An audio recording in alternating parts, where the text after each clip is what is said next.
Hi, everybody. Welcome to part 2 of our interview with Peter Joseph, who wrote this book, The New Human Rights Movement, subtitled Reinventing the Economy to End Depression. Here's the paradox of our market economy in the 21st century. We have a system based on scarcity, which justifies our political nonsense. It's politicized. We can't have health care for the American public because we can't afford that, but we can go bomb a country with trillions of dollars into infinity. So the contradiction is immense. But that's the argument, scarcity. But then what do? We promote infinite consumption. Go out and buy everything. Keep buying and consuming because that fuels jobs. That fuels, again, GDP and everything that denotes survival. So we have this backwards system that is completely antithetical to sustainability and in many ways antithetical to any kind of group harmony and social justice. I firmly argue that, you look at the whole world, all these movements, you look at all the people that want to see balance, they want to see fairness, right? That's the whole drive of our progress as a species, to see fairness, gender fairness, creed fairness, ethnicity fairness, national fairness in the sense of immigration and so on. But no one, very few, stop to say, well, what about economic fairness or economic democracy? Everyone stops short because they know they're going to get that label as a communist, Marxist. Right. They're going to be a national socialist, and suddenly they're compared to Hitler. I've had these comparisons made to myself. Really? Seriously, it's unbelievable how the propaganda, as you know very well, Jimmy, the nonsensical polarization, left, right, Republican, Democrat, Marxist, communist, socialist, instead of thinking about it in terms of that, let's think about what actually works. Instead of looking at our system of economy as some part of a dyad of, is it socialism? Is it capitalism? Well, how about we just ask the question, does the system even work? Does it work? That's a great... It doesn't goddamn work. Well, you can look around, it's not working, right? So all those statistics that we just gave, it shows you, and the question that I've been asking since I started reading this book is, what do you call a system that takes the richest country in the world and renders half of its population poor or low income? You call that a failed system. Yeah. And no one talks about this. So let's just talk about the system a little bit more. So automation, everyone's talking about automation. We're going to have driverless cars, driverless trucks, no cashiers anymore. Automation, you say in the book, it spurs inequality, and the fruits of is that true?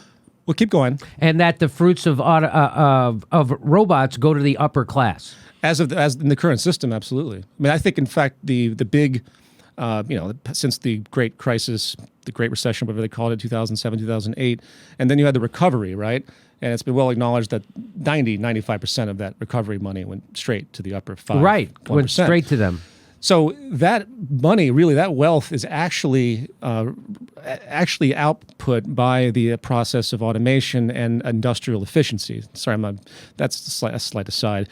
In other words, all the automation and technological progress we've seen in industry and business has gone to the upper 1%.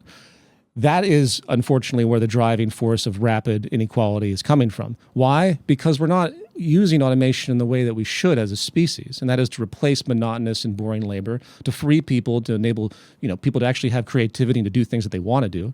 So that's because of the system that we have, the inequality. Automation itself is the ultimate contradiction of this system at this point, in the 21st century, because how are you going to keep people employed if you're going to be replaced by machines? What do you do at that point? It means you have to find another way to compensate, hence the dawn of universal basic income promoted by Elon Musk and other people that are aware of this. I'm sorry, you're going to say something? Yeah, I was just going to say what people don't realize when they say, oh, well, if those McDonald's workers want $15 an hour, they'll just replace them with a robot. What those people don't realize when they say that is that when a McDonald's worker gets paid, they take that money and put it right back into the economy. When a robot at McDonald's gets paid, it does not go back into the economy. Yep. That money now gets actually extracted from the economy, and it goes into a bank account, probably offshore somewhere, or it goes into the pocket of a millionaire or a billionaire who already has all the stuff he needs to buy. So that creates this emptiness inside of our economy, and the way I heard someone else describe it, I think Mark Blythe said the problem with robots is robots don't buy stuff, and our whole economy is based on us buying stuff. That's why after 9/11, George Bush said go out shopping and go to your destinations, right?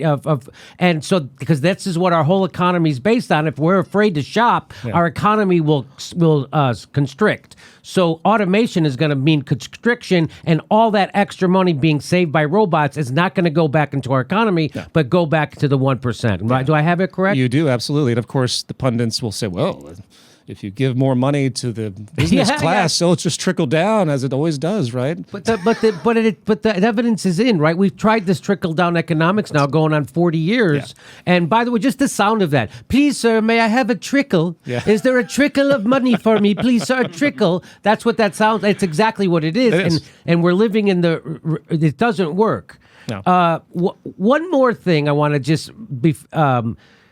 I've heard someone talking this morning about the reason why Trump may get reelected in 2020 is because we're very close to full employment. And that just by sheer economic force, people are going to start getting raises. Yeah. And the reason why Bill Clinton was so popular in the 90s, even while being impeached, which he was because that was the first time in a long time workers saw a raise in pay. It hasn't happened since, and it didn't happen before since 1980. And so it might happen right now with Trump because we're in very close to full employment. And is that what do you say about that? Is that true? And since the end of the Obama administration and the Trump administration's beginning to now, 90% of those new jobs are gig economy jobs.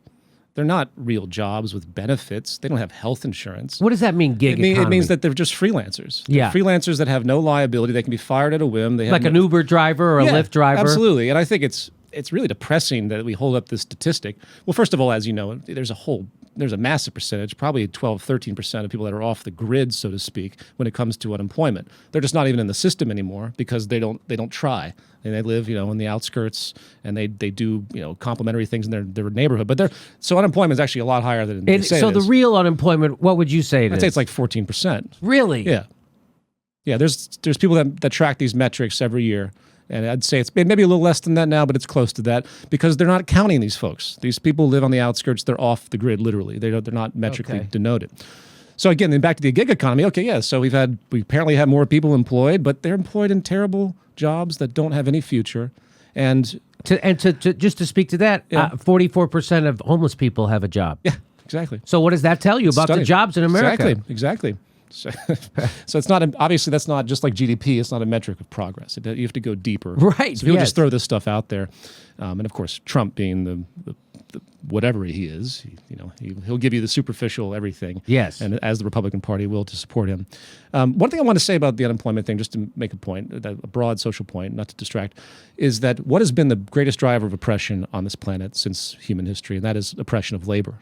So the automation thing, if we can allow it to have fruition, will create an amiable society. If we can start to remove the need of labor for income, we will remove that pressure that has been the most oppressive force from abject human slavery up into the 64 million slaves in the world today based on UN standards. So I apologize if that metric's not correct. I think it's 50 million, yeah.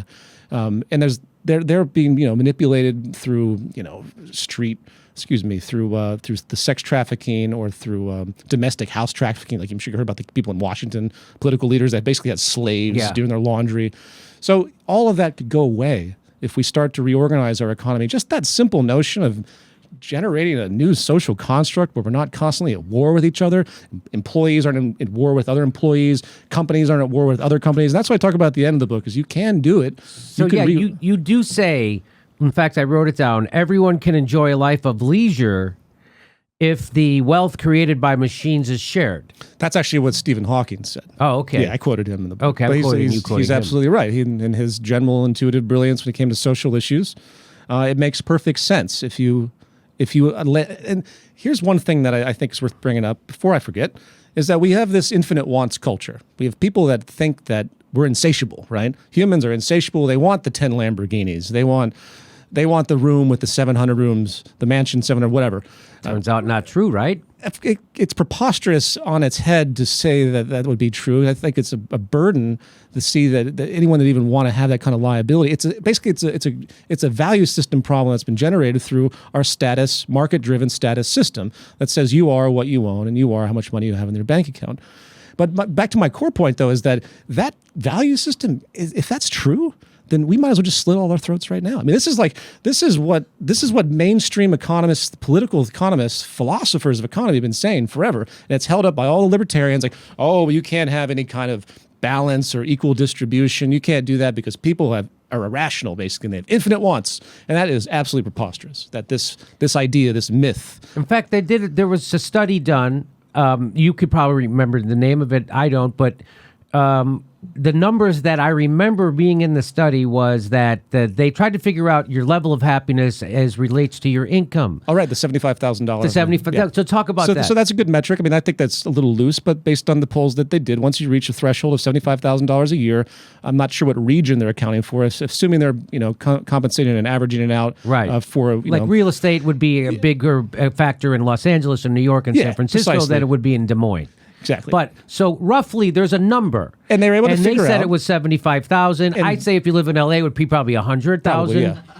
Yeah, you're right. Or New York. But after that point, it doesn't influence their happiness. You don't get happier. They become probably more confused. In fact, you might like in my book how I denoted what happens to the rich people as they go up the economic ladder. Do you remember that section? No. Where it talks about all the studies that have been done, a lot of them at UC Berkeley, how people, when they get more and more wealth, less empathy. They get less. They can't recognize empathy. They can't even know it in their face, right? Yeah. Oh, talk about this. They don't donate. They don't donate to anything but like museums and churches or colleges, universities for like higher education. So they never contribute to poverty. That's the greatest part of the book. The poorest people of our world, especially in the United States, but it's statistically denoted across the world, are so much more kind because they have an actual identification with the common folk.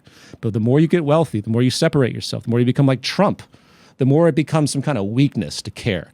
And these people, as denoted in the book, a whole litany of things that would just make you cringe. The people. It seems counterintuitive. Like you think you get more and more, the more relaxed you become. That's not what happens to these folks. No, they become much more, I'd say, socially Darwinistic or Malthusian in the sense that they feel so entitled. You know, and they relay that. And then what happens? I'll interrupt you. What happens? Where do those people go? They go into the politics. And they go into lobbying. So then we wonder, how do we get here? Well, because the sickness of elitism driven by money and wealth is what runs the government and most governments of the world. And that's why we are in this paralyzed state that we're in.